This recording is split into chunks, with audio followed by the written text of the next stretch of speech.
Hello everyone, welcome to the 8085 practical series. In today's session we'll study about the negative numbers. That is, we have this program: find the number of negative elements with the most significant bit as 1 in a block of data. The length of the block is in memory location 2200H and the block itself begins in memory location 2201H, and store the negative numbers elements in memory location 2300H. So we have some numbers. If the whatever the numbers count may be, that count will be stored in 2200 and the number itself will begin from 2201. So if there are 5 numbers, the first number will be at 2201, the second will be 2202, and so on. And there are negative numbers in that, so we need to actually store the negative numbers from the range into memory location 2300. So all the negative numbers must be stored in this location 2300. First of all, let us see what are negative numbers. So with 8 bits data, in case of 8085, the data ranges from all zeros, which is 00 in hexadecimal, to all ones, which is FF in hexadecimal. So out of this, what are negative numbers? So in case of sign number notations, so numbers with the most significant, that is the leftmost bit, D7 bit, if it is 1, the numbers are negative. So in the previous range, as we saw, from all zeros to all ones, we may also have one number as 1 and all the other zeros, which is 80. So this is the most significant bit. If this bit is 0, number is positive. If this bit is 1, the number is negative. So this is the this you can see dashed lines. So all the numbers below that dashed lines, starting from 80 to FF, they are all negative numbers. So why I showed it? Because when we are storing the data, we will store some negative and positive numbers. So in case of sign number notations, all the numbers from 80 above are called as negative numbers. Now let us see the program. So this is the required program. We're starting from 8000. So we initialize the location LXI with 2200 and initialize the D pointer, and these are the various instructions. I'll explain this in the simulator. So let us go into the simulator and execute this by storing some data. So this is the required code, and I have stored some data. At 2200 I have stored 09. So there are 9 numbers in all, which are negative, as well as some are negative, some are positive. And at 2201 we are starting the data range. So it is 45, then that is 8926, and so on. So out of this entire range, all the numbers which are above 80 and above 80, they are all negative, and they will be stored in motion starting from 2300. So we need to store some data here. Now let us begin stepwise. So with the first step, the memory pointer is initialized with LXI 2200. We initialize the memory pointer. H contains 2 to L contains 00. This is the range. This is actually the pointer. Now with LXID 2300, we also need to initialize the destination where we need to store the negative number. So it is LXID 2300. So D contains 23 and E contains 00. With this, with the next step, move C, M. So this instruction actually transfer the data from the memory to the register C. Memory is pointed by HL, so HL contains 09, so 09 goes into register C. Now C will be our counter. So there are 9 numbers, so 9 is our count. Then we increment the memory pointer, so memory pointer becomes 2201. So now the memory pointer is 2201. With the next step, we take the data from the memory to A, so memory pointed is 45 and 45 comes in register A. With the next step, we have RAL, okay, rotate accumulator left through carry. So because of this particular data, which was 45, it is rotated left, and here we can see carry is not generated. So what our strategy in this case would be, we would rotate the data left. So whenever we rotate the data left, the D7 bit, it goes into the carry.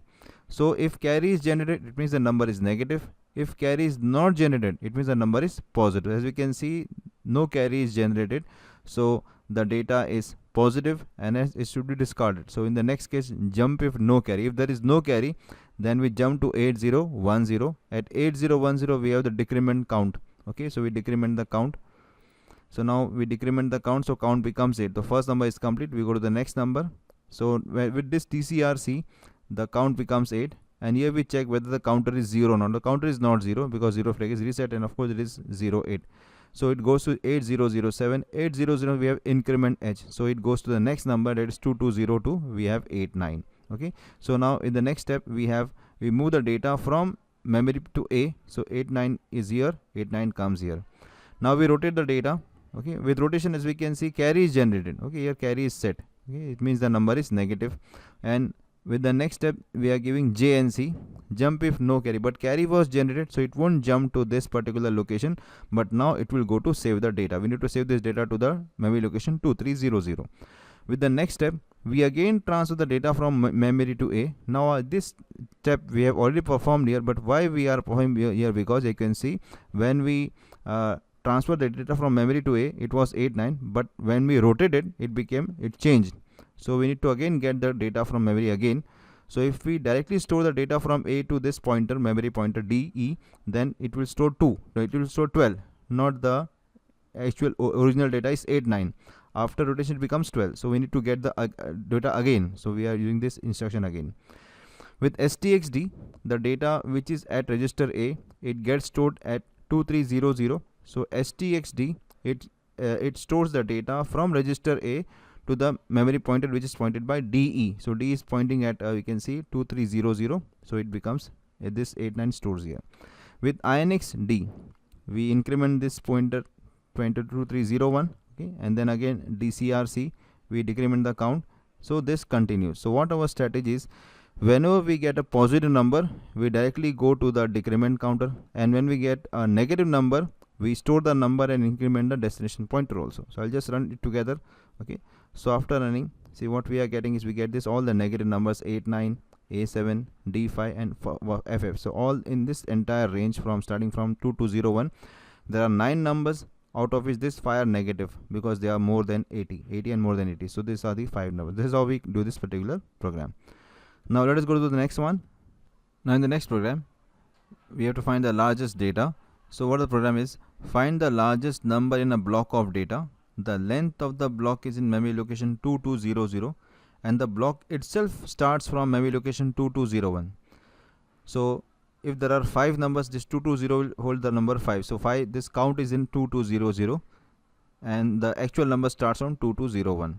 And we need to find the largest data byte amongst them and store the largest number in memory location 2300. And we assume that the number is unsigned number. So let us do the program. First let us see the program and then we will perform it on the simulator. So this is the required program. We start with initializing with the memory pointer and then subsequently doing the various other instructions. Let us execute this code on the simulator, then we'll know how it actually works.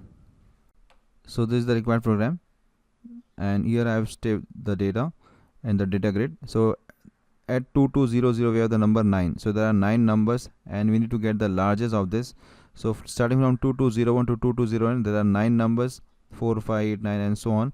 And out of this, the largest is D5. So when we execute, we must get D5 at memory location 2300. Now let us execute the program. Now what strategy we are using in this case is that when we are comparing the first number with the second one, of course one number will always be in A. We cannot do the comparison instruction without register A. So one number will be in A and we'll compare with the next content of the memory location. So if A contains the largest data byte, we will let it be. And suppose if we are doing the comparing with the other data byte, and if the other data byte which is in the memory is larger, we will take that number from memory to A. So at the time, always when we are whenever we are just running the program, A will contain the largest data byte. So at the end of the program, the register A will contain the largest data byte. Let us do the stepwise. So with the first step, LXI H2200, HL is initialized with 2200. It also becomes the memory pointer. In the next instruction, we take the data byte from 2200 from memory to register C. So memory is pointing to 2200. So this 9, this is the count, it comes into register C. With the next step, we increment the memory pointer so that it goes to 2201. And with the next step, we transfer the contents from memory location to register A. So this, the first data byte 45, it occupies it transferring to register A. Now next we decrement the count because first number we already taken, so the count becomes 8. In the next step, JZ. So in case if the count becomes 0, it should go to the storing of the data, the largest data byte which is in A. But because the count is not 0, it will skip this part. Okay. And then INXH, we go to the next memory point, we turn to the next memory location 2202. So now Next is compare, CMPM. Now what this compare does, compare instruction compares the data of register A with the memory which is pointed by HL. Now A contains 4, 5 and this HL, the memory pointer data, contains 8, 9. Now 4, 5 and 8, 9, we know this 8, 9 is greater. Okay, so next, with the next step, we give the instruction JNC. So if no carry is generated, then jump to 8006. But when we compare the data of A with memory, and if the memory content is greater, then carry will be generated. So here carry is generated, it means the data which is in memory is greater, it is larger. So we jump to JNC to 8006. But because carry was generated, so it won't jump to 8006, but it will go to the jump. So here we are giving an unconditional jump, JMP 8005. So what is that 8005? As you can see, we give the instruction move A, M. So here the data of memory is stored in A, because the memory content is larger than the content in A. So we go to the next step where the data is transferred from memory to A. So now A holds the largest data byte of the two. Okay, so we discard the previous data before, which was less, and we take the new data which is larger. Now with the next step, the counter is decremented.